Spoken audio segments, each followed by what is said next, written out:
الحمد للہ رب العالمین وصلی اللہ وسلم علی رسولہ الکریم ونبیہ الامین اما بعد فاعوذ باللہ من الشیطان الرجیم بسم اللہ الرحمن الرحیم ولا تذرن ودا ولا سواعا ولا یغوث ویعوق ونسرا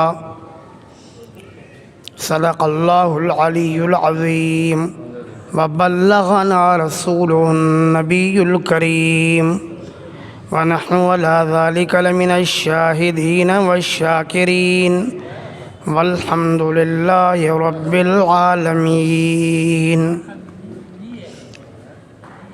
میرے محترم دوستو، اللہ رب العالمین کے کلام مقدس سورہ نوح میں سے ایک آیت کریمہ آپ حضرات کے سامنے تلاوت کی ہے۔ اسی آیت کریمہ میں اللہ رب العالمین نے حضرت نوح علیہ السلام کے قوم کے پنجتن کا ذکر فرمایا ہے کہ نوح علیہ السلام کی قوم نے 5 افراد کو اپنا معبود مقرر کر رکھا تھا۔ اسی آیت کریمہ کی تفسیر میں صحیح بخاری میں حضرت ابن عباس رضی اللہ تعالیٰ عنہما سے منقول ہے، وہ فرماتے ہیں اسماء رجال صالحین، کہ یہ ود، سوا، یغوث، یعوق اور نصر یہ نوح علیہ السلام کے قوم کے نیک بندوں کے نام تھے۔ جب ان کا انتقال ہو گیا تو تفسیر ابن کثیر میں ہے کہ وہ لوگ جو ان کی زندگی میں ان کی اقتداء کرتے تھے، ان کو اپنا رہنما سمجھتے تھے، مرنے کے بعد ان کو شیطان نے القاء کیا کہ تم ان کی تصویریں بنا کر کے اور ان کی پوجا کرو، اللہ پاک آپ سے خوش ہو جائے گا۔ چنانچہ حضرت علامہ ابن کثیر رحمہ اللہ تفسیر ابن کثیر میں فرماتے ہیں فصوروا، انہوں نے ان پنجتن کی 5 افراد کی تصویریں بنا کر کے اور ان کی پوجا کرنا شروع کر دی۔ نوح علیہ السلام نے ان کو واضح فرمایا یا قوم اعبدوا اللہ ما لکم من الہ غیرہ، لوگو اللہ کی عبادت کرو، اللہ کے علاوہ تمہارا کوئی معبود نہیں، کوئی عبادت کے مستحق نہیں ہے، کوئی مشکل کشا، کوئی معاون، کوئی مددگار، کوئی کارساز، کوئی بگڑی بنانے والا، کوئی بیڑا تارنے والا کوئی بھی نہیں ہے سوائے اللہ کے۔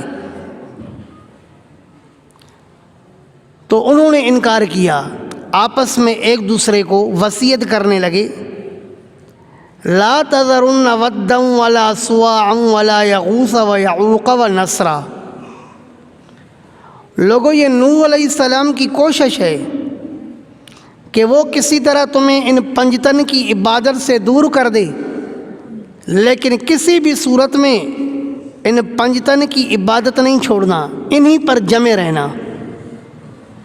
چنانچہ بدبخت قسم کے لوگ انہی پنجتن، ان 5 افراد جو اللہ کے نیک بندے گزرے تھے، ان کو معبود بنا کر کے ان کی عبادت پر ثابت قدم رہے اور یوں اپنے لیے دنیا اور آخرت کی خواری اور رسوائی قبول کی۔ یہ سلسلہ چلتا رہا یہاں تک کہ آپ کو بھی معلوم ہے، مشہور اور معروف ہے کہ حضرت ابراہیم علیہ السلام نے بھی اپنی قوم کے بت توڑے تھے۔ تو آپ کو معلوم ہونا چاہیے کہ بت یہ صرف عام پتھر نہیں ہوتے تھے، بلکہ یہ اللہ رب العالمین کے نیک بندوں کی ان پتھروں کے ذریعے تصویریں بنا دیتے تھے۔ حضرت ابراہیم علیہ السلام نے جن بتوں کو توڑا، ان بتوں کے بارے میں مولوی احمد رضا خان صاحب کے شاگرد نعیم الدین مراد آبادی خزائن العرفان میں لکھتے ہیں کہ ابراہیم علیہ السلام نے جن بتوں کو توڑا یہ بت انسانوں کی تصویریں تھیں۔ تو معلوم ہوا کہ ہر دور میں اللہ کے نیک بندوں کی پوجا چلتی رہی ہے۔ نوح علیہ السلام کے زمانے میں بھی یہ سلسلہ رہا، حضرت ابراہیم علیہ السلام کے زمانے میں بھی یہ سلسلہ چلتا رہا، یہاں تک کہ یہود و نصارہ نے بھی یہی کام شروع کیا۔ لعن اللہ الیہود والنصارى اتخذوا قبور انبیائہم وصالحیہم مساجدا، صحیح مسلم۔ اللہ کے رسول نے فرمایا کہ اللہ پاک یہود و نصارہ پر لعنت کرے، انہوں نے اپنے انبیاء کے قبروں کو اور اپنی قوم کے نیک صالح بندوں کے قبروں کو سجدے گاہ بنا دیا، حالانکہ سجدہ اللہ کے لائق ہے، کسی غیر کے سامنے جھکنا ناجائز اور حرام ہے۔ قرآن کہتا ہے لا تسجدوا للشمس ولا للقمر، لوگوں سورج کا سجدہ نہیں کرنا، چاند کا سجدہ نہیں کرنا، واسجدوا للہ، لوگوں اس اللہ کا سجدہ کرنا الذی خلقہن، جس نے سورج کو پیدا کیا، چاند کو پیدا کیا، ان کے پیدا کرنے والے کا سجدہ کرنا اور کسی کا نہیں کرنا۔ مخلوق کا سجدہ نہیں ہوتا ہے، خالق کا سجدہ ہوتا ہے۔ بے شک انہوں نے مخلوق کا قبروں کا سجدہ کرنا شروع کر دیا، انبیاء کے قبروں کا اور اپنے نیک صالح بندوں کے قبروں کے سجدے کیے۔ اللہ کے رسول نے ان پر لعنت فرمائی۔ اللہ اکبر۔ صحیح بخاری میں واقعہ ہے کہ جب رسول اللہ صلی اللہ علیہ وسلم مرض الموت میں تھے تو ازواج مطہرات میں سے کسی زوجہ محترمہ نے بتایا اللہ کے رسول میں یہودیوں کے ایک گرجا میں داخل ہوئی تو اس گرجا میں انسانوں کی تصویریں تھیں اور وہ ان تصویروں کی پوجا کر رہے تھے۔ تو سید عالم صلی اللہ علیہ وسلم نے اپنی نبوت کی زبان مبارک سے فرمایا یہ وہ لوگ ہیں اذا مات منہم رجل صالح بنوا علی قبرہ، جب ان میں سے کوئی اللہ کا نیک بندہ انتقال کر جاتا تھا تو اس کی قبر پر تعمیر کھڑی کر دیتے تھے اور پھر ان کی تصویریں بنا کر کے ان کی پوجا کرتے تھے۔ اللہ کے رسول نے فرمایا اولئک شرار الخلق عند اللہ، یہ لوگ جو قبروں کے پجاری بن گئے، اللہ کے رسول نے فرمایا یہ مخلوق میں سے بدترین مخلوق ہیں۔ مخلوق میں کتا بھی ہے، خنزیر بھی ہے اور بھی بہت سارے جانور ہیں، خنزیر اور کتا بھی مشرک سے بہتر ہے، بل ہم اضل، کافر اور مشرک یہ کتے اور خنزیر سے بھی گئے گزرے ہیں۔ تو اللہ کے رسول نے فرمایا یہ قبر کے پجاری شرار الخلق عند اللہ، اللہ پاک کے نزدیک مخلوق میں سے برے لوگ ہیں۔ قبر پرستی اللہ پاک کے ہاں قابل برداشت نہیں ہے۔ رسول اللہ صلی اللہ علیہ وسلم نے جو مشرکین عرب کو توحید کی دعوت دی تو آپ کو معلوم ہے نا کہ مشرکین عرب بھی کیا کرتے تھے، وہ بھی انسانوں کے تصویروں پر انہوں نے پتھر کے بت بنائے ہوئے تھے جو کہ انسانوں کی تصویروں پر تھے اور انہی کی یہ لوگ پوجا کرتے تھے۔ قرآن کریم نے مشرکین مکہ کے 3 بتوں کا تذکرہ فرمایا، افرأیتم اللات والعزی ومناۃ الثالثۃ الاخری، ان کا ایک بت لات، دوسرا عزا اور تیسرا منات تھا۔ یہ کیا تھے تو جان لو، تفسیر ابن کثیر میں ہے کہ ان کا جو بت تھا لات، یہ حجاج کے لیے ستو بھیگا کر کے ان کو پلایا کرتا تھا۔ معلوم ہوا کہ لات اپنے دور کا ایک نیک صالح بزرگ تھا جو حجاج کی، حاجیوں کی خدمت کیا کرتا تھا، ان کو ستو وغیرہ پلاتا تھا۔ جب وہ مر گیا تو بعد والوں نے اس کو نیک صالح سمجھ کے، اللہ پاک کا مقرب بندہ سمجھ کے اس کے تصویر پر پتھر کے بت بنائے اور پھر ان کی پوجا شروع کی۔ یہ عزا موجم البلدان کے نام سے عربی میں ایک کتاب ہے، اس میں لکھا ہے کہ یہ عزا ایک پری کا نام ہے۔ مشرکین عرب کے لیے ایک پری بعض درختوں پر ظاہر ہوتی تھی، تو پھر مشرکین عرب اس عزا پری کی وجہ سے ان درختوں کو مبارک سمجھ کر کے ان کی پوجا کیا کرتے تھے۔ جب مکہ فتح ہوا تو نبی اکرم صلی اللہ علیہ وسلم نے حضرت خالد بن ولید سے فرمایا کہ جاؤ اور اس پری کو قتل کر کے آؤ جو ان مشرکین عرب کو گمراہ کر رہی ہے۔ چنانچہ خالد بن ولید رضی اللہ تعالیٰ عنہ گئے، وہ جو 3 درخت جن میں وہ آیا کرتی تھی ان کو کاٹ کے لائے۔ آپ نے فرمایا ابھی بھی کام نہیں ہوا۔ آپ نے دوبارہ بھیجا تو وہ ایک ننگی عورت کی شکل میں آئی، اپنے بال نوچ رہی تھی۔ اس حالت میں خالد بن ولید رضی اللہ عنہ نے اس کو قتل کر دیا۔ تو یہ لات ان کا بت یہ بھی انسان تھا، اور عزا بھی یہ ایک پری تھی۔ تیسرا ان کا بت تھا منات۔ حضرت علامہ جلال الدین سیوطی رحمہ اللہ فرماتے ہیں کہ یہ لات، یہ منات وغیرہ یہ بھی انسانوں کے نام ہیں۔ تو پتہ چلا کہ یہ منات بھی کسی انسان ہی کا نام تھا جس کو انہوں نے پوجا کے لیے مقرر کر رکھا تھا۔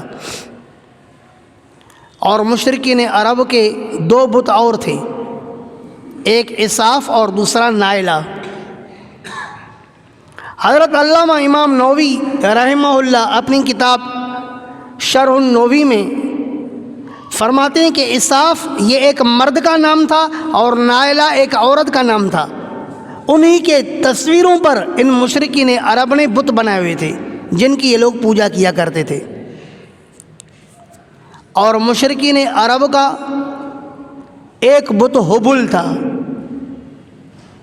غزوہ احد کے موقع پر جب کفار نے 70 مسلمانوں کو شہید کر لیا اور بڑے خوش ہو گئے کہ آج ہم نے مسلمانوں کو شکست دی ہے، اس موقع پر ابو سفیان جو کہ اس وقت تک کافر تھا، بعد میں اللہ پاک نے اس کو اسلام اور ایمان سے نوازا، تو اس وقت اس نے نعرہ لگایا، اول حبل اول حبل، اے حبل آج تو بلند ہو جا، آج تو بلند ہو جا، آج تیری بلندی ہے، آج تیرا دن ہے، فتح ہو گئی۔ اور پھر ابو سفیان نے نعرہ لگایا، جب ابو سفیان نے یوں کہا اول حبل، تو سید عالم صلی اللہ علیہ وسلم نے صحابہ کرام سے فرمایا ان کو کہو اللہ اعلیٰ و اجل، حبل بلند نہیں ہے، اللہ ہمیشہ بلند ہے، برتا رہے۔ تو ابو سفیان نے پھر نعرہ لگایا، لنا عزا ولا عزا لکم، ہمارا عزا بت موجود ہے، تمہارا عزا کوئی بھی نہیں، ہمارا عزا موجود ہے، تمہارا عزا کوئی بھی نہیں۔ اللہ کے رسول نے فرمایا اس کو جواب دو نا، لنا مولا ولا مولا لکم، ارے ہمارا مولا موجود ہے، تمہارا مولا کوئی بھی نہیں ہے۔ تو وہ حبل کی پوجا کیا کرتے تھے۔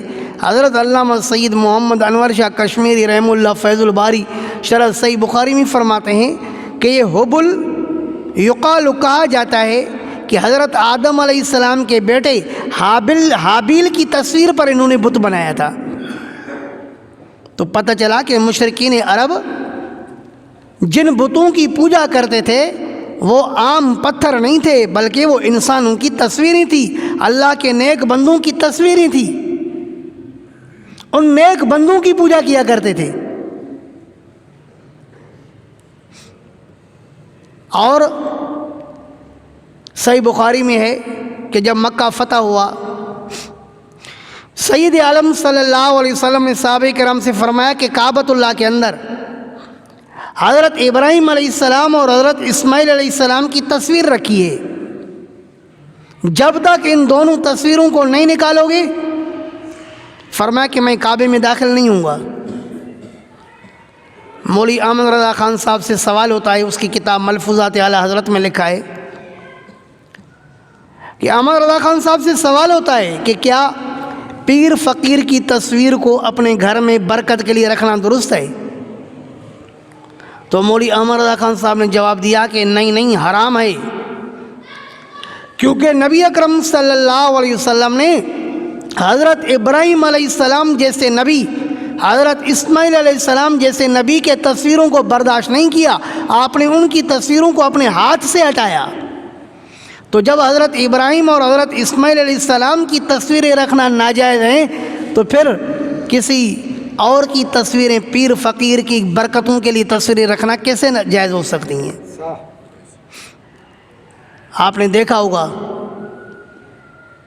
کہ یہ تصویر پرستی کا نظریہ نبی اکرم صلی اللہ علیہ وسلم کے زمانے تک بند نہیں رہا۔ مشرکین عرب نے حضرت ابراہیم اور حضرت اسماعیل علیہ السلام کے تصویروں کی پوجا کی۔ یہ سلسلہ چلتا رہا یہاں تک کہ آج تک آپ اگر ہندوؤں کے دکانوں میں جاؤ گے تو ان کے دکانوں میں آپ کو بھگوان وغیرہ کی تصویریں نظر آئیں گی، نظر آتی ہے۔ اور ان تصویروں کے سامنے وہ ہاتھ باندھتے ہیں، ان کے سامنے یہ لوگ سجدہ کرتے ہیں۔ آپ ان سے پوچھ کے دیکھو کہ یہ اللہ ہیں، اللہ کی قسم یہ کہیں گے نہیں اللہ نہیں ہے، یہ اللہ کے قریب کرنے والے ہیں۔ آپ ان سے جا کے پوچھو دکانداروں سے کہ کیا آپ ان تصویروں کو اللہ سمجھتے ہو؟ وہ آپ کو کہیں گے نہیں کبھی بھی نہیں، یہ اللہ نہیں ہے بلکہ اللہ کی طرف قریب کرنے والے ہیں۔ مشرکین عرب یہی تو کہتے تھے، ہؤلاء شفعاؤنا عند اللہ، کہتے تھے کہ یہ جو ہم لات اور عزا، حبل وغیرہ کی جو پوجا کرتے ہیں، یہ اس لیے تاکہ یہ ہماری اللہ کے یہاں سفارش کریں، کیونکہ اللہ ان کی بات ٹالے گا نہیں۔ حالانکہ اللہ وہ ذات ہے کہ وہ کسی کی پرواہ نہیں کرتا، اللہ الصمد، اللہ بے نیاز ذات ہے۔ بے شک۔ یہ علیحدہ بات ہے کہ کسی کو اپنی طرف سے خود اجازت دے دے کہ فلاں کی شفاعت کر، یہ علیحدہ بات ہے، لیکن کوئی بھی اللہ رب العالمین کے سامنے جبر نہیں چلا سکتا، زور نہیں چلا سکتا، زبردستی نہیں چلا سکتا، کیونکہ اللہ رب العالمین کو کون ہے جو رب ذوالجلال کا مقابلہ کر سکے؟ بے شک۔ اور وہ سمجھتے تھے کہ نہیں، ہر حال میں یہ ہمیں چھڑائیں گے، ہؤلاء شفعاؤنا عند اللہ۔ اسی طرح کے نظریات آج کل مسلمانوں نے رکھے ہیں، اور مسلمانوں نے ہندوؤں کی طرح اپنے دکانوں کے اندر پیروں اور فقیروں کی تصویریں رکھی ہوئی ہیں، یہاں تک کہ کچھ لوگوں نے اپنے گھروں کے اندر بھی پیروں فقیروں کی تصویریں رکھی ہوں گی۔ آپ نے دیکھا ہوگا کہ وہ پیروں کی تصویریں ہوتی ہیں اور وہ تسبیح پڑھ رہے ہوتے ہیں، یہ اس نیت سے رکھتے ہیں کہ اب ان کے گھر کے اندر برکات آئیں گی۔ تو یہ وہی نظریات ہیں جو ہندوؤں کے نظریات ہیں۔ فرق نہیں۔ تو یاد رکھنا کہ مسلمان اور ہندوؤں میں اور مشرکوں میں فرق ہی یہ ہے کہ مسلمان اپنا مشکل کشا، حاجت روا، برکت دہندہ ذات، برکت دینے والی ذات صرف اللہ کو سمجھتے ہیں، اور مشرکین اللہ کے علاوہ مخلوق کو سمجھتے ہیں۔ اللہ سے دعا ہے کہ اللہ پاک ہم سب کو سمجھنے کی توفیق عطا فرمائے۔ وآخر دعوانا ان الحمد للہ رب العالمین وما علینا الا البلاغ۔